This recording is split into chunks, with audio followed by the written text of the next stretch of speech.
நமக்கு தெரியாத ஒரு பாவம் செய்திருக்கலாம்.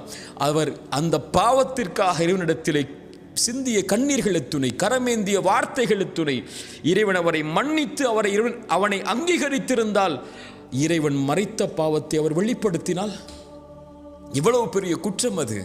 அதை கொண்டு அவருடைய உள்ளத்தை உடைத்தால், நீ பாவம் செய்தாயே என்று அவரை கவலை உரைய செய்தால், எல்லா மனிதர்களும் பாவம் செய்யக்கூடியவர்கள் தான். பாவங்கள் தான் அவர்களை மேம்படுத்தும் அவர்களுடைய பாதைகள். அதை திருத்திக் கொண்டு தன்னை முன்னேற்றுபவன் தான் சிறந்த மனிதனாக மாறுவான்.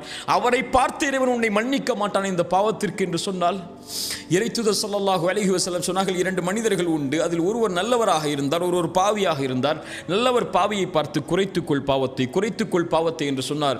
அவர் ஒரு காலத்தில் கோபப்பட்டு சொன்னார், நீ என்னை பார்த்து எப்போது பார்த்தாலும் அறிவுரை செய்து கொண்டே இருக்கிறாய், என்னையும் என் பாவத்தையும் விடு, நீ என்ன இறைவனிடத்திலிருந்து அனுப்பப்பட்ட பாதுகாவலனா என்று சொன்னார். அந்த நல்லவர் கோபப்பட்டு, நான் உனக்கு அறிவுரை சொல்கிறேன், என்னை பார்த்தே நீ எதிர்த்து பேசுகிறாய், இறைவன் உன்னை மன்னிக்கவே மாட்டான் என்று சொல்லிவிடுகிறார். இந்த இருவரையும் மரணத்திற்கு பிறகு இறைவன் ஒன்று கூட்டுகிறான். நல்லவரை பார்த்து சொன்னான், நீ எப்படி என் உரிமையில் கை வைக்க முடியும்?